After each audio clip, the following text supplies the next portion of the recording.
Log on, tune in, find out. Another good idea from Cambridge. Christophe Garban.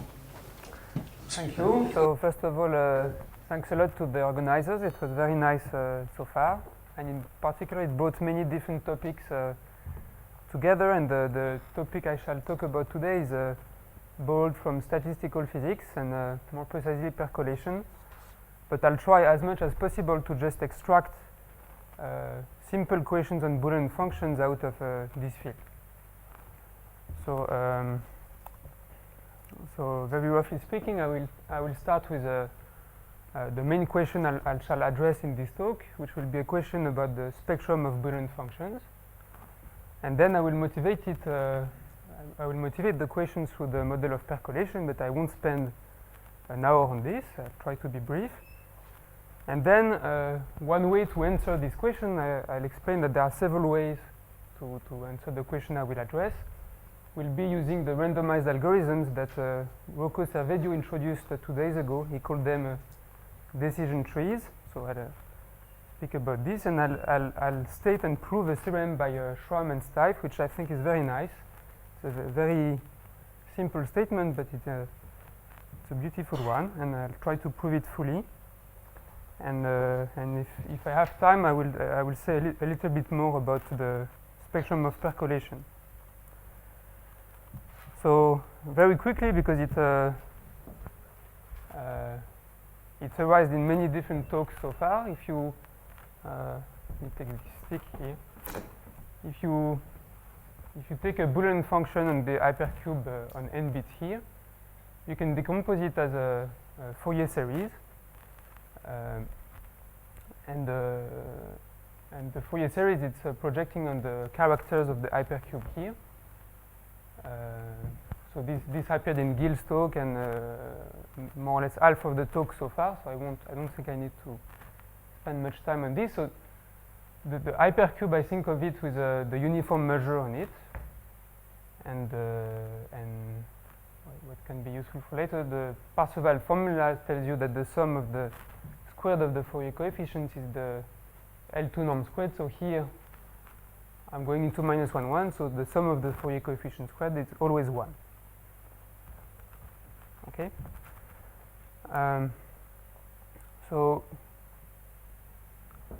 here I want to define the notion of energy spectrum. So it has a fancy name, but this is something Ryan O'Donnell already used in his talk. He called this WF of k. So this is just the contribution of the Fourier coefficients of size k.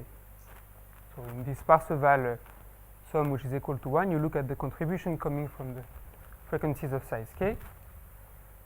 And when you pick a certain Boolean function, you'll end up with a shape like that. And the first question you might ask is, if you take real valued functions defined on the hypercube, you could end up with any shape. But now if you had the restriction to be Boolean, you cannot have any type of shape, so you might wish to try to describe what are the shapes of energy spectrum you end up with. And I don't know exactly what is done in general, but we'll see a few properties, a few restrictions that the Boolean hypothesis put on this type of figure. So just one small thing here. I'm not looking at the level 0, which is the average of the function. So the sum of all these EFK here, the sum of this energy spectrum, it sums up to the variance of the function. Okay, because it's Parseval minus the first Fourier coefficient squared, so this is exactly the variance. So a purpose of this talk will be to, in some sense, to describe a little bit the shapes one has here. It's not so general, but it's a little bit the idea. So to picture a little bit what's going on, let's start with this function, which appeared many times already, and it's a very simple function. Take the majority function on n bits. So it's very simple because it's a symmetric function of the variable. So in particular, if you look at the Fourier coefficients, they only depend on the cardinality of the set S, but not on the geometry of the set S. And in particular, you can compute these Fourier coefficients combinatorially. You can do the computation yourself, and you will end up with an energy spectrum which looks like that. So later we'll call this a spectrum of stable functions with low frequencies. So most of the frequencies in the L2 decomposition, they're small. So if you compute, you can even compute the decay of the energy spectrum and things like that. So this is an example of an energy spectrum. And in this slide, I want to quickly explain why the notion of energy spectrum can be useful to compute natural quantities. So this quantity, we've seen it many times, and even in the last talk, in the last slide about the max, so how was it called, the max? Yes, max is stablest, right? So in this setting, you take a Boolean function on this hypercube, and maybe you think of it as a voting scheme. So these are your n voters, and they want to choose between this guy and this guy. And the actual data, the votes that everyone is doing, would be this configuration in the hypercube, this point in the hypercube. And here we think of it as a uniform point in the hypercube. But now, in a real situation, there will be some errors which will occur. So the actual data would be this, but what will be measured will be some little perturbation of the initial configuration. And one can model this perturbation by saying that each bit will be resampled with probability epsilon independently of the other. Or if you prefer, each bit will be flipped with probability epsilon over 2 independently of the others. And now, if f is a voting scheme, you'd like that this will be close to 1, because else your voting scheme is very sensitive to tiny mistakes. So you'd like this noise stability functional to be as close to 1 as possible. And an easy exercise shows that you can express this noise stability functional in terms of the Fourier coefficients of f. And in fact, you don't care about the geometry of these S, you just care about their size. So the only thing which matters is the shape of this energy spectrum when you look at functionals like this. So in particular, a Boolean function which would have a lot of high frequencies here and almost nothing near the low frequencies will be very unstable because of this. So I said earlier that a natural question is to try to describe what you might see here when you plug in any Boolean function. And there are several results in the literature about this. So for example, one result was proved by Bourgain, and it says that if you take a balanced Boolean function which has small influences, then whatever you do, you cannot, you have to get some spectral mass on high frequencies, and they have to satisfy at least this decay. So there are some restrictions. You can't, so of course dictatorship doesn't satisfy this, so you need to assume something, and this could be made much more quantitative, but there are restrictions of this type. And in the spirit of the last slide, the majority stablest theorem proved by Elranan, Ryan, and Christophe not so long ago is coherent with this result. It says that if you take a balanced Boolean function which has small influences, which is what you would want for a voting scheme, right? You don't want someone to be very influential for the outcome.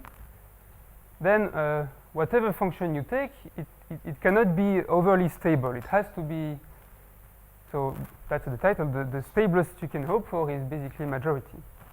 So that's a very appealing result, because for democracy or things like that, it gives some theoretical justification. And this does not follow from this, but you can check that this is nicely consistent. And these two results, they give restrictions on the energy spectrums that you can look at. And in this talk, we shall be interested by quite different question. The Boolean functions we will be interested in will be functions whose spectrum will be very high. So, so for statistical physics problems that I'll define later, we will need to say, okay, this precise Boolean function, I want to see that it has really high frequency behavior. So to say it differently, the question we want to address is, I give you a Boolean function.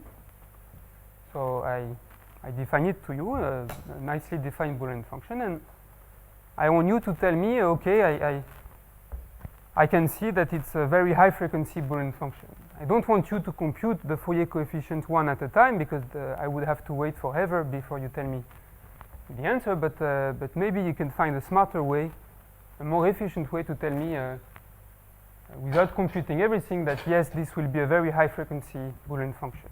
So the aim of this talk, forget statistical physics or things like that, is just what kind of things you can do when I give you a Boolean function. What can you test, or what can you try to tell me yes, the shape of the energy spectrum will be like this.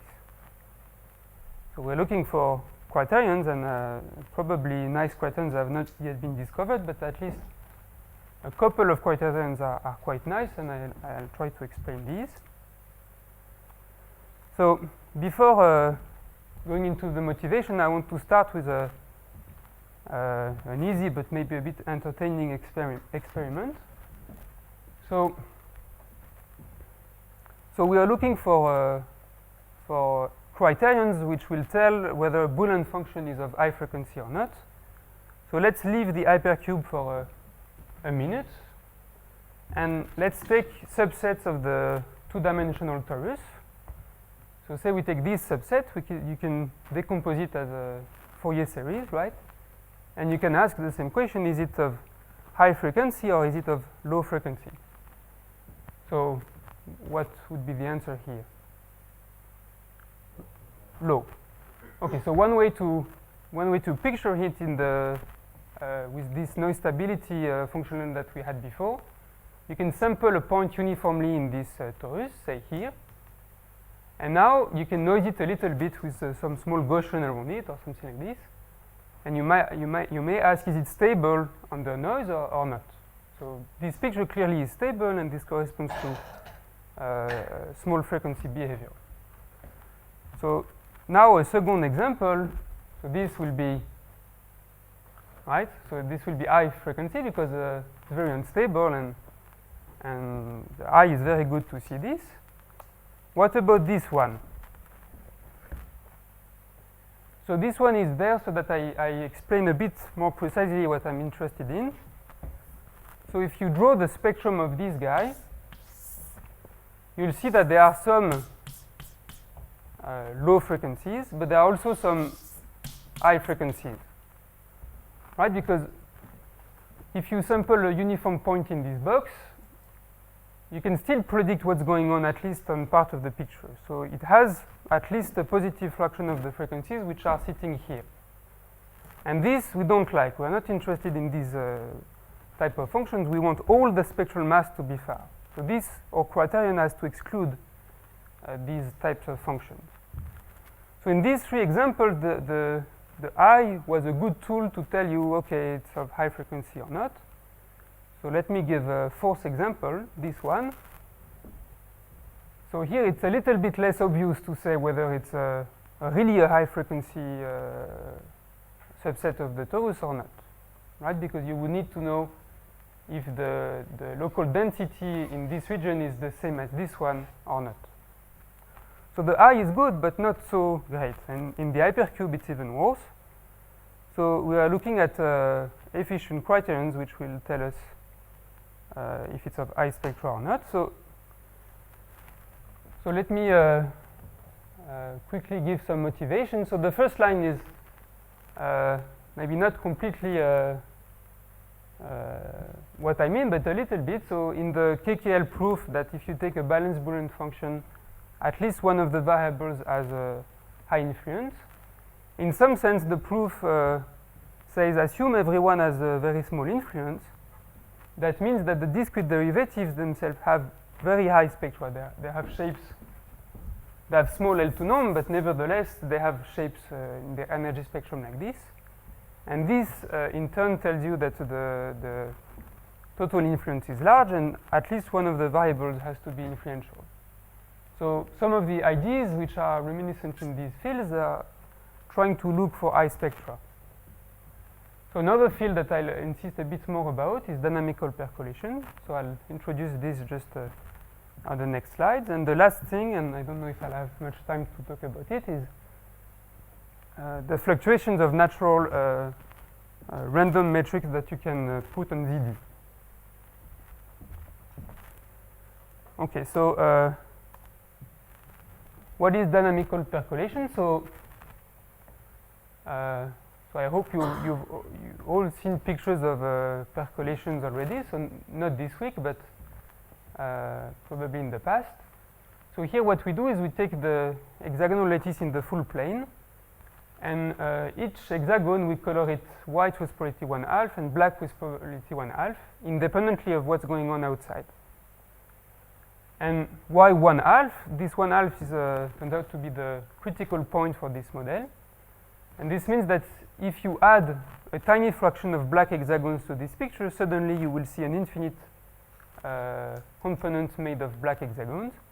And on the other hand, if you add a tiny proportion of white hexagons, by symmetry, you get the opposite result. So you might think that with these three lines of waving ends, that it's obvious that the critical point is 1/2 by symmetry. But in fact, it took, I don't know, 30 years to actually prove it. So now it's completely well understood, but it's not a completely trivial fact that the critical point is exactly 1/2. What is known is that if you do this on the full plane, all the clusters almost surely will be finite. So you are at the critical point, but you don't yet have an infinite component. And a lot of things are known about the geometries that you can observe in this picture. For example, in the last 10 years, if you've heard about the Schramm-Loevner evolution, they tell you that if you take a big n by n box and you look, say, at the largest clusters in this box, the shape of these clusters will be very appealing, very nice, like a fractal type, and the boundary can be nicely described. Its Hausdorff dimension is known. Many things, many geometric quantities are known for the pictures that you see. And all of these properties hold for this picture, which one might call a static percolation. So now what is natural to do, so if you know Ising model, there is a well-known dynamics which is called Glauber dynamics. In percolation, you can think of the same thing. You can do a dynamics on percolation which will preserve the critical measure.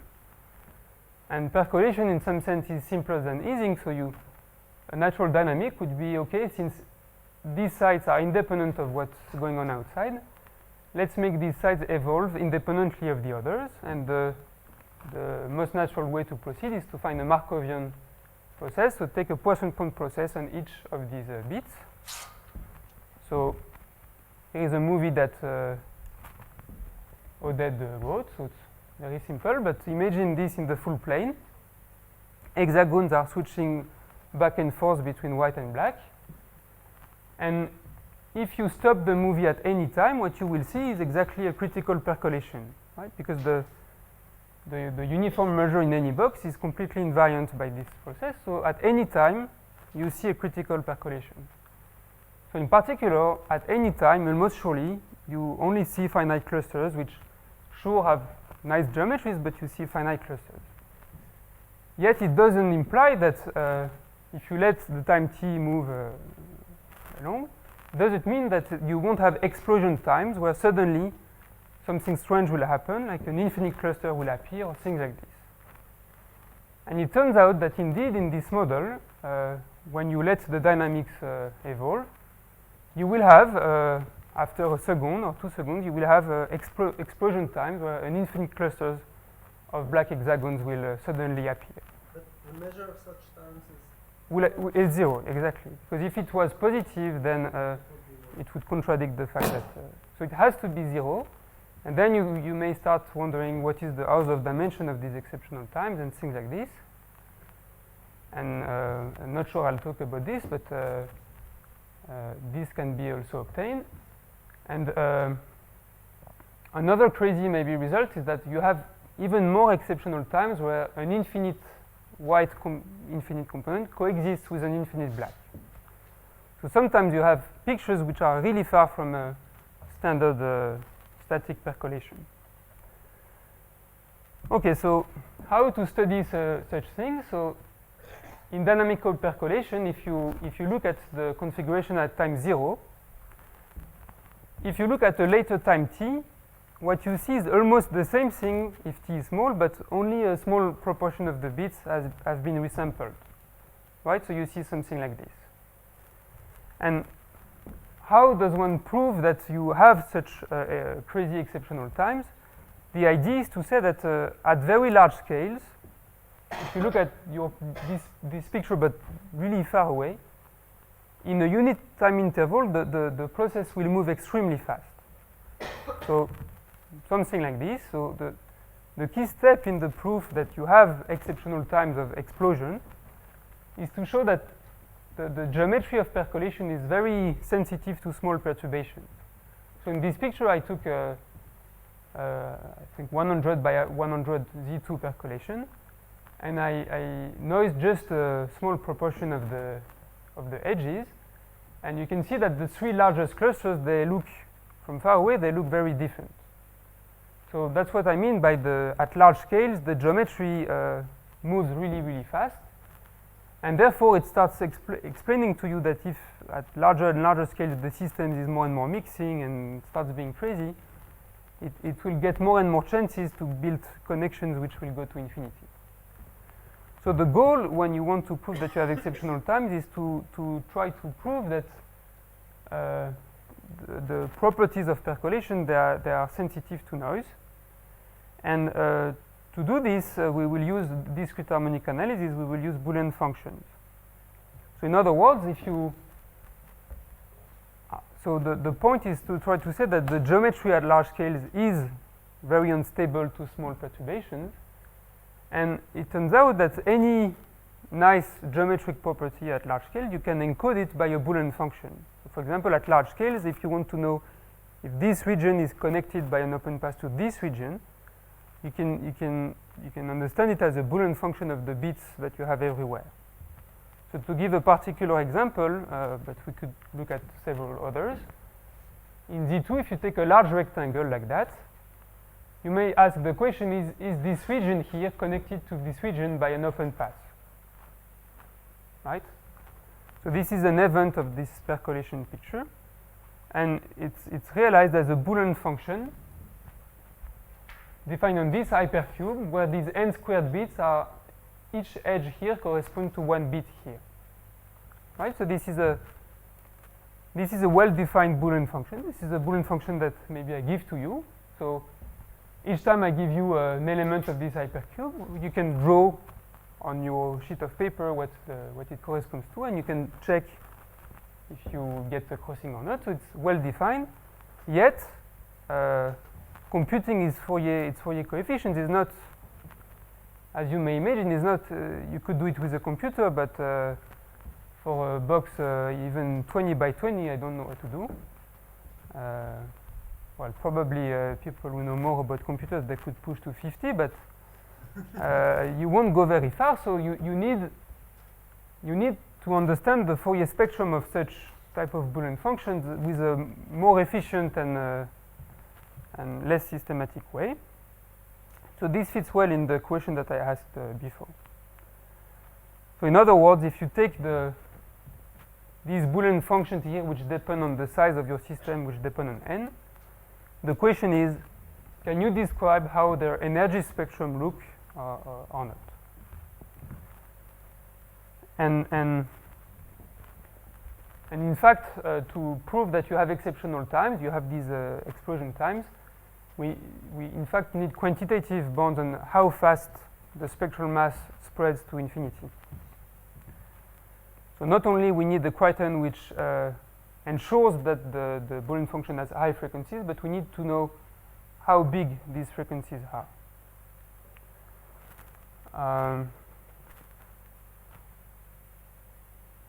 Okay, so very quickly I will motivate this problem here. So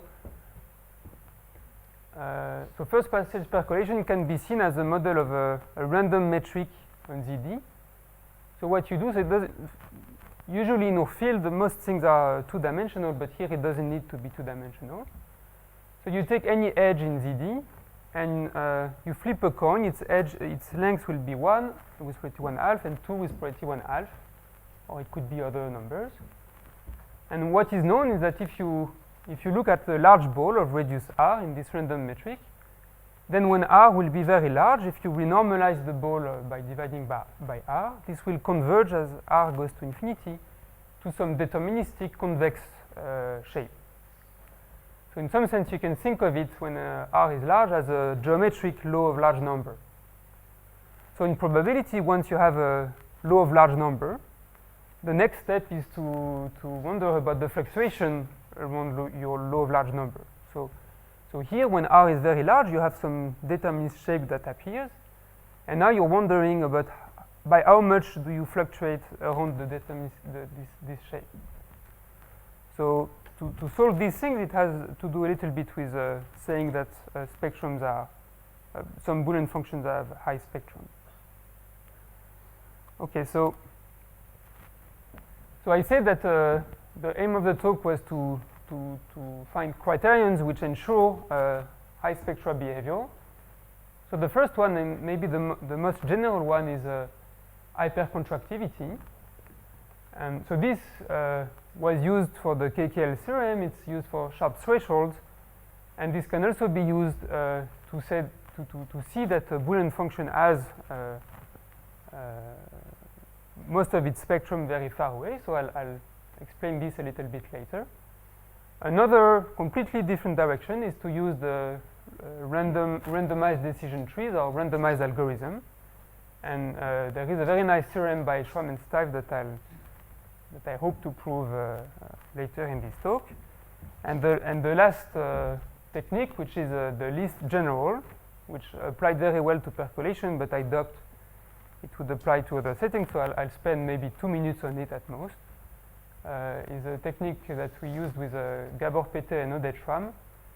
And the idea is to try to study the geometry, the typical geometry of the sets S under the spectral measure that Ryan introduced the other day. Okay, so let me, in just 5 minutes, let me motivate a bit the hypercontractivity approach.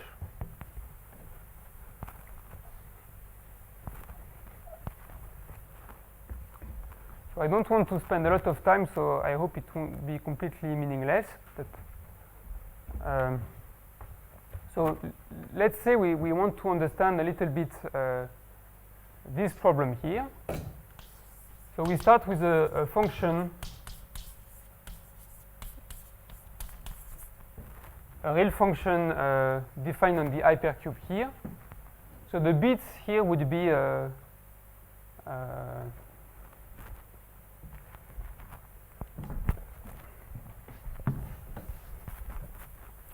say, for example, you're in ZD and you want to understand the distance between this point and this point in this random metric. So this distance is something which will depend on all the bits in this region. Okay, so you can think of this random distance as the output of a fixed Boolean function here, right? So say we have this in general, and we assume that for any variable k in 1n, the discrete derivative along the case variable has small support.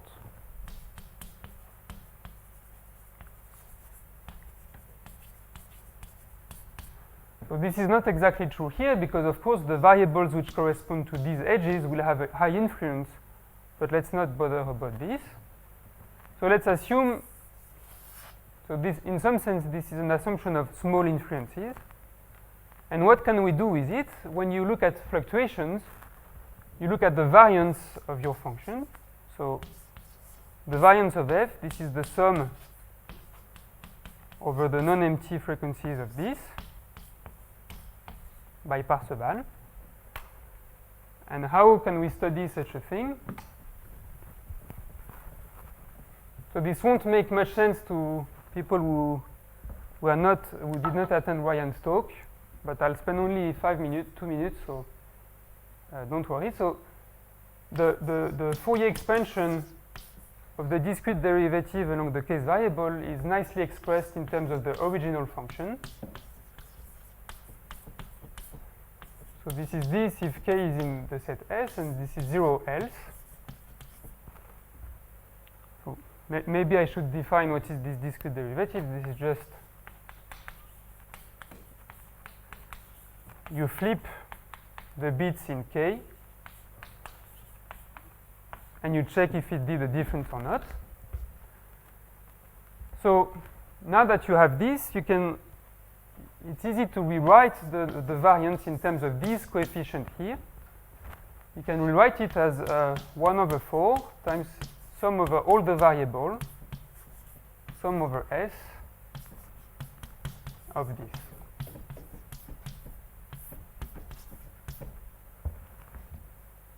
Okay?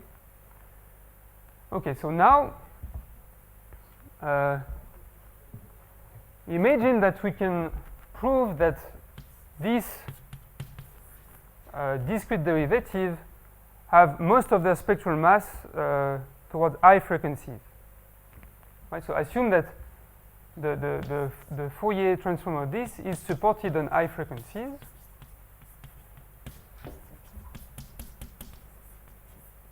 High frequencies. Then this says exactly that this will be much smaller than sum over k, sum over s,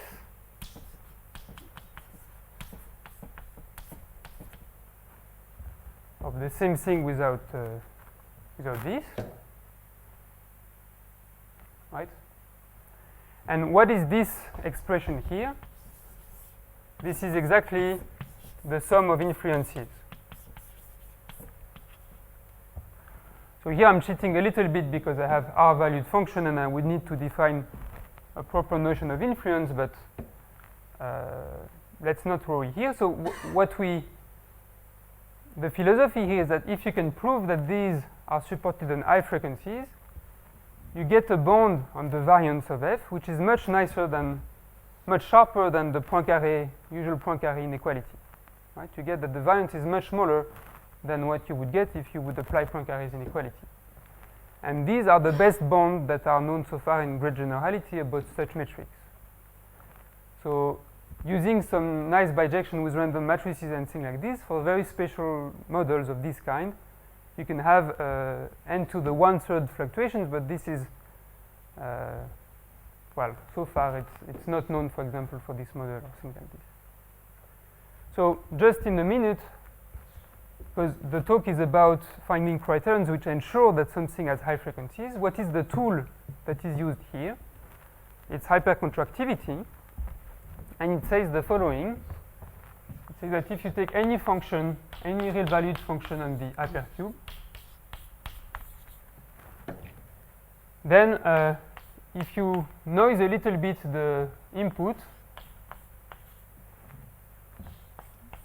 you get the following hypercontractive bond, where Q is less than 2. And now, so I won't explain in much more detail, but now if you have a function which has a small support, and you don't need to assume anything else, if you have a small support, then its LQ norm has to be much smaller than its L2 norm. Can you see here? Or? So if you just assume that G has a small support, then hypercontractivity immediately tells you that the L2 norm of this is much smaller than the L2 norm of the original function. And if you square this and you use Parseval, this tells you that the sum over the Fourier frequencies of this times this is much smaller than the same sum without convolution. So you see on this that in order to be satisfied, you have to get most of your spectral mass towards high frequencies. So hypercontractivity is a nice tool to do these things. And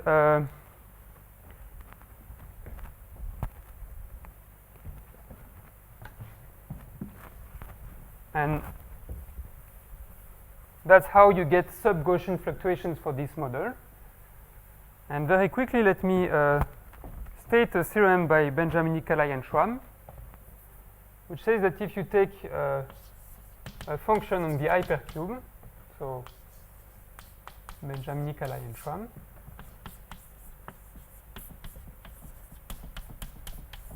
and if you just assume that its influences are very small, in the sense that the sum over all its influences squared is less, say, than n to the minus alpha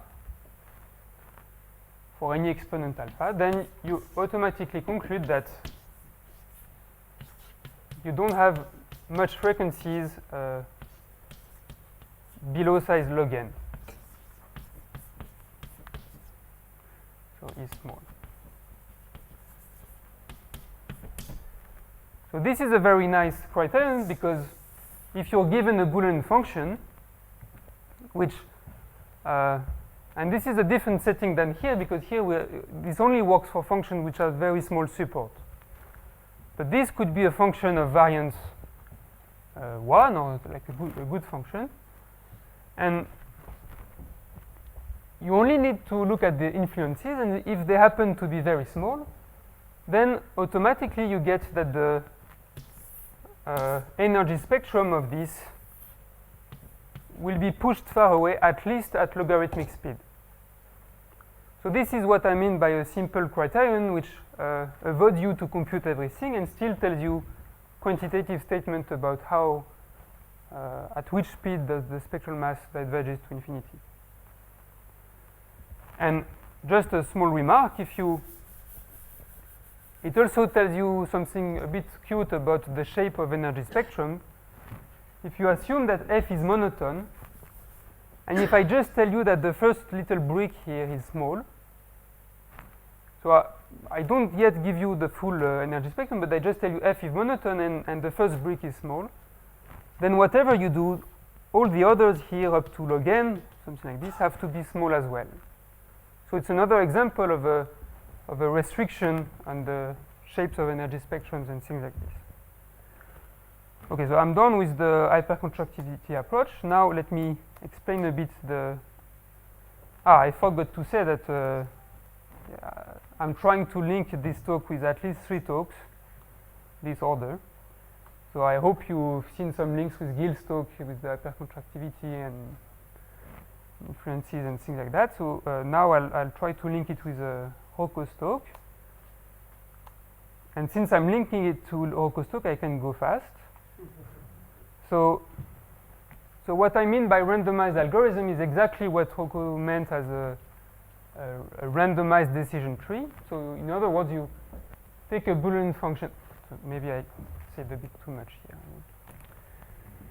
So you take a Boolean function, and a randomized algorithm is an algorithm which will look at bits one at a time in a randomized way, and which will try to compute the Boolean function f in such a way that it will not look at many bits.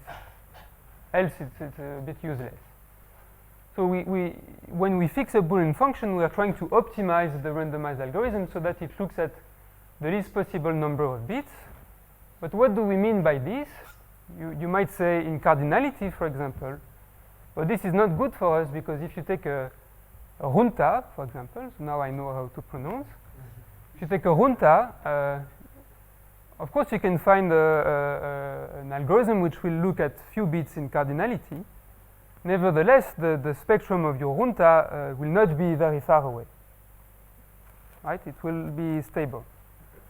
So we need another notion of being efficient, and we need a randomized notion. So for us, a randomized algorithm will look at few bits if any fixed bit will be used with small probability. So that makes this notion natural. We look at the supremum of all bits of the probability that this bit will be checked by the algorithm. So we call it the revealment. So an efficient randomized algorithm will be an algorithm with a small revealment. So if you take the majority function, it's not very nice and not very useful, because the revealment is whatever you do, it will be very large. If you take Boolean functions like this, I don't want to lose too much time, but you can play with it and you can see that you can find small revealments. Percolation is quite suitable to this. So if you look at a left to right crossing event in this picture, what you can do is you can start at a corner here, and you can ask, okay, what is the color of this guy? Okay, and say it's white, so you continue like that, and then each time you ask the next bit that comes along this exploration path, and eventually either you reach this edge in case there is no crossing of white hexagons, or you reach the other one. And the good thing is that you can convince yourself that you will visit just a tiny portion of this domain. So it doesn't really work, because I don't want an efficient algorithm in terms of length of algorithm. So for example, in this algorithm, this was always asked, so it's not good, but it's not very hard to randomize the initial step. So maybe I'll come back to this later, but it can be shown using the SLEs that on the triangular lattice, the revealment can be at least this small. So polynomially small in terms of the diameter of the box. Okay, so now why do I introduce this randomized algorithm? It's because there is a very nice, I think a very nice theorem by Schramm and Steiff. Very nice because it's very simple. So you take any real valued function on the hypercube, and you assume that you manage to find a randomized algorithm which is efficient, which has a small revealment. So this theorem doesn't need any, just you have a revealment delta. And they obtain the following upper bound on the energy spectrum parameter k. They obtain this upper bound here. So in other words, if you take any real valued function on your hypercube, and if you assume that you found an efficient algorithm with very small revealment, then automatically you get that it cannot be of small frequency type, right? All of its spectrum has to go really far, and this gives a very nice quantitative statement. So for example, for percolation, if delta is n to the minus 1/4, then this says that the contribution of the Fourier coefficient of size less than k will be less than roughly k squared times this. So you can prove that the spectral mass diverges at least at speed n to the 1/8. So maybe you need to do the computation, but it gives much more than a logarithmic speed that you would get using hypercontractivity. Okay, so now I don't need the screen anymore. I'd like to prove it. I have to prove this theorem. So can you? We prepared it before, so it works well. Okay, so now. Since I like this theorem, I'd like to prove it to you.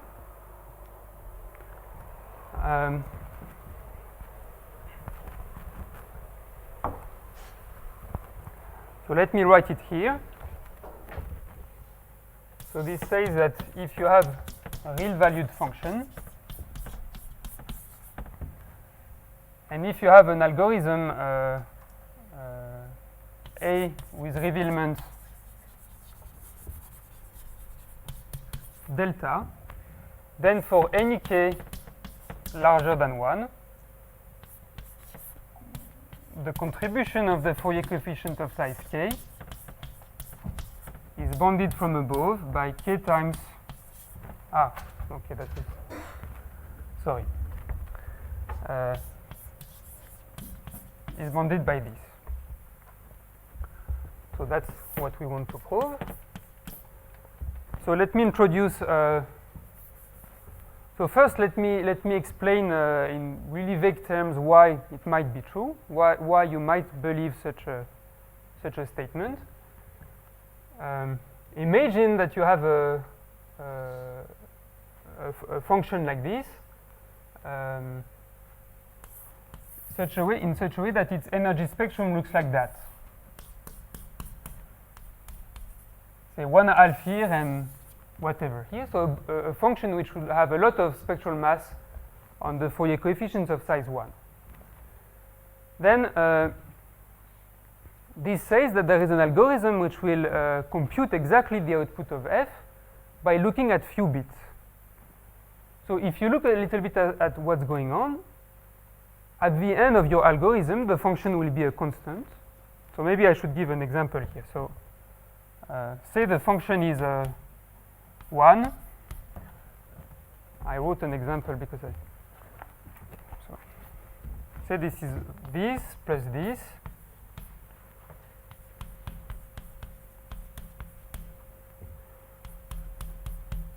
plus this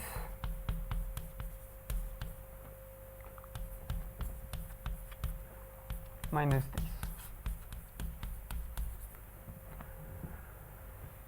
Okay, so it's not Boolean, but I'm not assuming Boolean. So I was not able to do a Boolean one, so it's not Boolean, but nevertheless, you might say your randomized algorithm might say, okay, I pick this value here, and let's say it's -1. Okay, so now a good choice for the next variable might be to ask, let's ask this variable, and let's say it is 1. And if I chose a good function, these should all cancel out, and it should give exactly 1. And you don't need to ask more variables here. Okay, so if you had such an energy spectrum here, you would ask few variables, and you can quickly convince yourself that you basically need to kill all of these variables here, and you have a lot of them. And in some sense, by using wrong arguments, so I asked Jeff Stife, and with Oded they tried a lot of direct arguments like this, and nothing worked. But with a lot of wrong things, you can be quickly convinced that it's very hard to kill this, assuming that you have a small revealment. So this cannot be, and your function has to push its frequencies far. So now let's try to prove. So I just need one notation.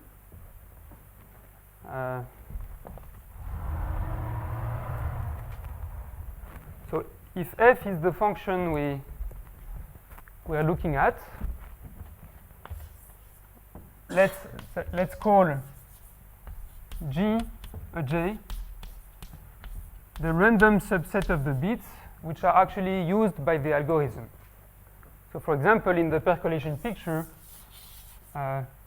the J set would be something like that. Okay, so it's a random subset. And now if I take any, so for any real valued function on the hypercube, let me define the following function, h of j, which will be a random function. And this function goes from the same hypercube into R. And what does it do? if it takes this input, what it does is on this set J, it takes the initial values, and outside it takes the value here. So what we do here is we sample omega. We only look at these bits, and now we know what the output of the function f is. And based on this, we define all these random functions here, where we sort of we freeze all the variable in J, and the others remain fixed. Okay, so a couple of observations about these functions.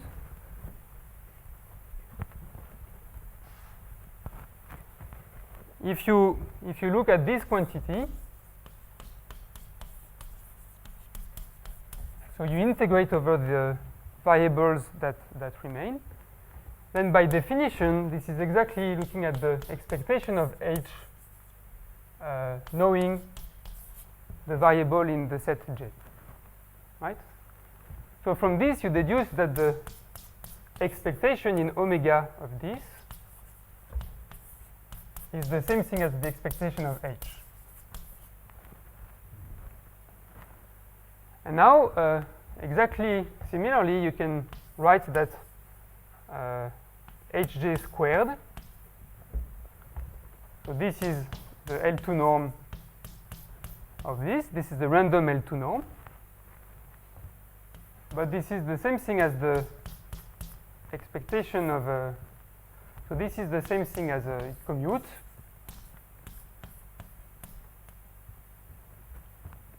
Okay, so this is the same thing as this. And in particular, the expectation in omega of the L2 norm squared of that is the same thing as this. Okay, so maybe it was a bit fast, but let's keep these two things. And now let's try to prove and to make rigorous the intuition I tried to give above, and let's prove the theorem. So we want to have an upper bound estimate on this. So then it's natural to introduce the following function.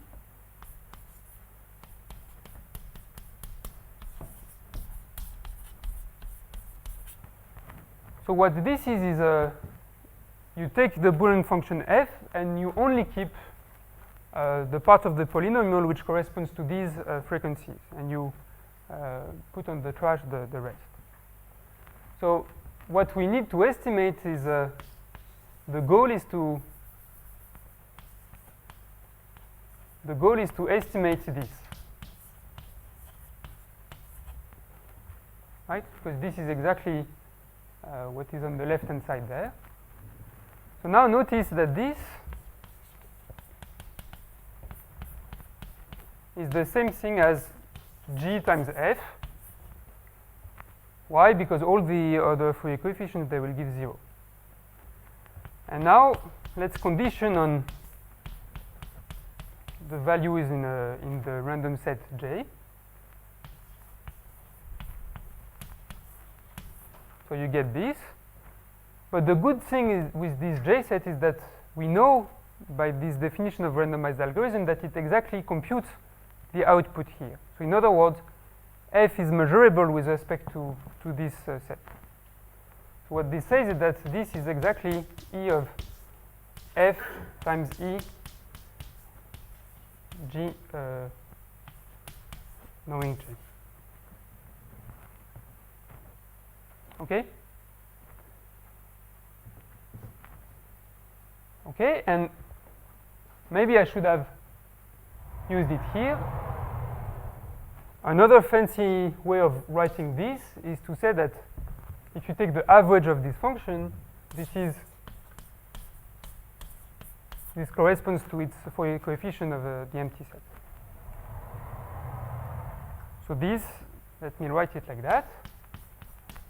E of f times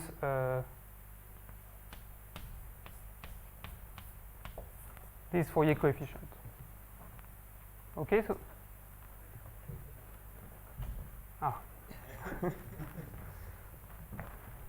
okay, so here let me use Cauchy-Schwarz. So this is less than the LT norm of f times the square root of the expectation of this coefficient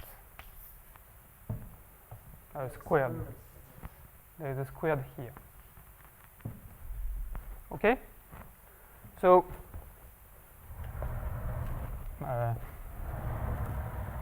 just put this on the top so that you see. So what we need to estimate now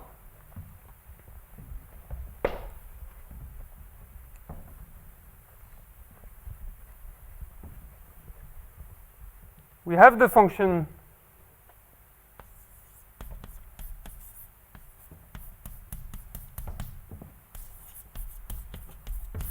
so to start with, we had this function which was just looking at the size k Fourier coefficient. We apply the randomized algorithm, and what it does is that it will, so these are, you can see these are product of bits in this, and when you run the randomized algorithm, some of these bits will be frozen. So at the end, you have what I call this j of g, that, well, I should have used other notations, the g of j. So the g of j function is the same thing as here, but some of the variables were frozen. And if you write the Fourier expansion of this, the first term will be what I'm now interested in. And in some sense, what it captures is all these frequencies which were entirely, so you need to reveal all the bits in this term so that they come into this. So now the game is to estimate that. So that's where the wrong argument goes. You start saying, yes, the Fourier mass here to go here, and you start adding things, but it's not additive, so you start doing wrong stuff. But if you average over the initial omega, things start getting right. So now to conclude the proof, no, I don't want to erase this.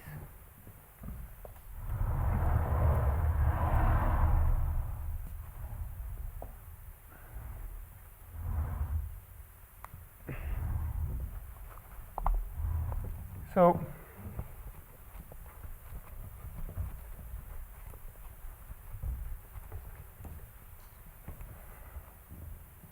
the idea is to look at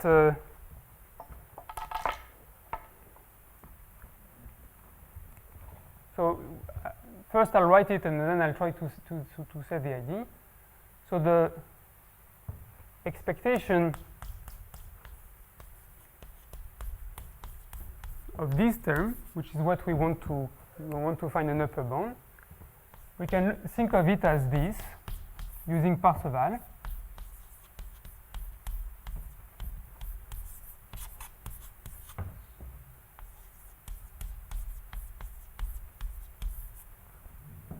Okay?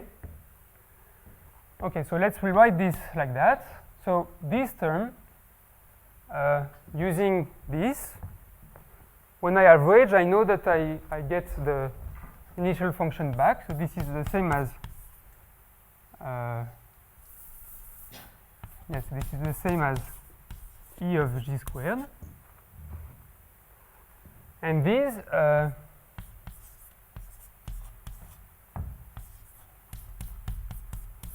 so here what we can do is we can ignore all the intermediate frequencies between 0 and k minus 1. This still gives an upper bound.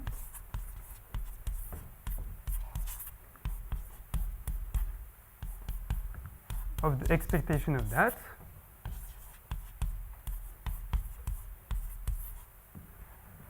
So, and this, remember that by Parseval, this was exactly what we want to compute. So this was exactly the sum over S equals k of this. Okay? So now we're summing this minus this.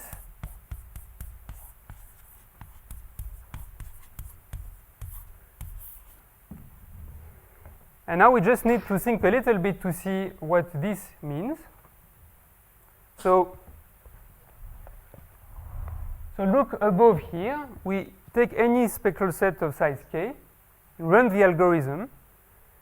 If, when you run the algorithm, you do touch one of the bits in the set S, suddenly it will go to the level at k minus 1, and maybe it will drop even below. But yeah, so if you do touch the set S, you don't control this term. So what this says is that so there's just 2 lines more.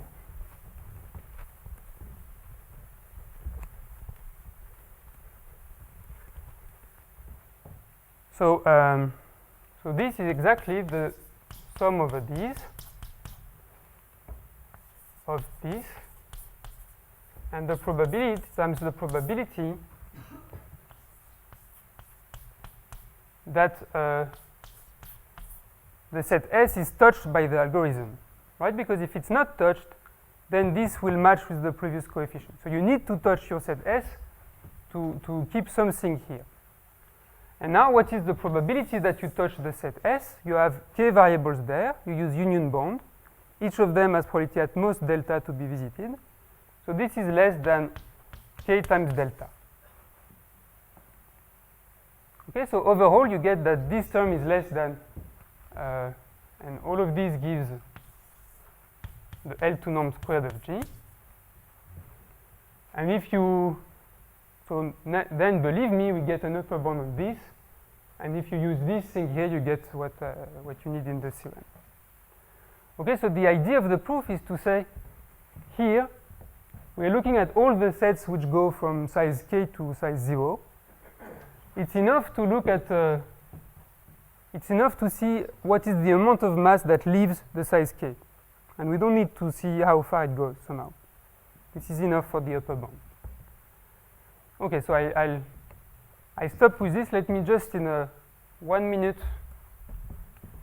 if it's okay. Okay, so in 1 minute, because I promised I would link a bit with Ryan Stoke. So here is a vague link. So so what we proved so far is if you take this Boolean function, which was a left to right crossing event, the hypercontractivity ideas say that the spectral mass has to live at least at logarithmic speed. Now this randomized algorithm ideas say that it lives at speed at least n to the 1/8. So it's somewhere here. But in fact, Gil-Kalai observed long time ago that a positive fraction of the mass has to sit here. So you might say, well, why wasn't it obvious? Even though this was observed long time ago, it did not exclude the fact that you might have a big bump here, as the picture that I showed at the beginning. So the whole game was to try to push all this spectral mass here. And okay, so now that you have a positive spectral mass here, let's assume that the conjecture that Gil and Ehud had is correct, namely that the entropy is bounded by the total influence. The total influence is also equal to this. So now if you look at, so if you take this spectral measure, which is kind of saying that the probability, you can define the random set as follows. You assign to it the square of the Fourier coefficient.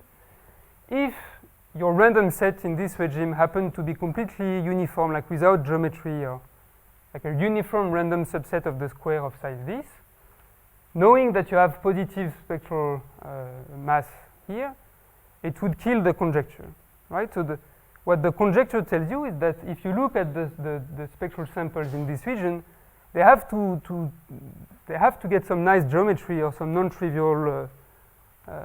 So this starts to hint that if you want to study this random set, it will be a non-trivial random set. And this is what we did with Gabor, Peter, and Odetram, we tried to understand this maybe as a random Cantor set of the square or something like this, and from the geometry that we would understand to try to say things about its size.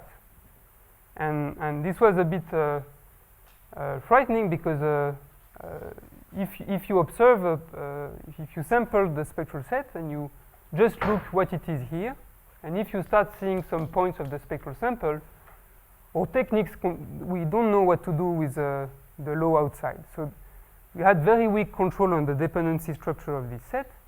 Nevertheless, we understood enough to say that indeed most of the spectral mass is here, and it was enough to imply results for dynamical percolation and things like this.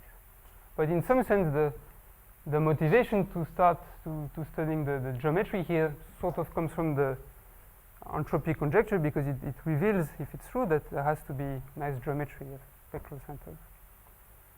So I'll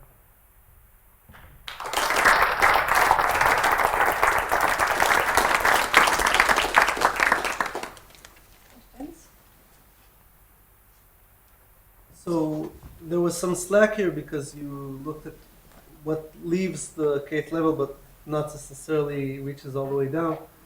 Could that hint that the truth is with square root k? Yeah, If you sum it up to the kth level, you should get k rather than having k on the kth level? So that's a very good question. So it's not supposed to be, or at least it's not known to be sharp. So there might be some room for improvement. I don't know. So I think this they tried, square root of k, and this didn't work. But then they didn't find a counterexample if you sum from 0 to k here. It might still be the case that it's k. With this you get k squared if you sum, but so it could be that the conjecture is true if you replace s equals to k with s smaller. Yes, yes. I'm not completely confident, but it could be. And if it's the case, it's nice because it pushes even further the spectral sample. But just in this bit, just a remark. If you remember Rocco's talk, he gave a lower bound on the revealment, which said that the length of an algorithm, which maybe was C of S, I'm not sure, is always larger than the total influence square.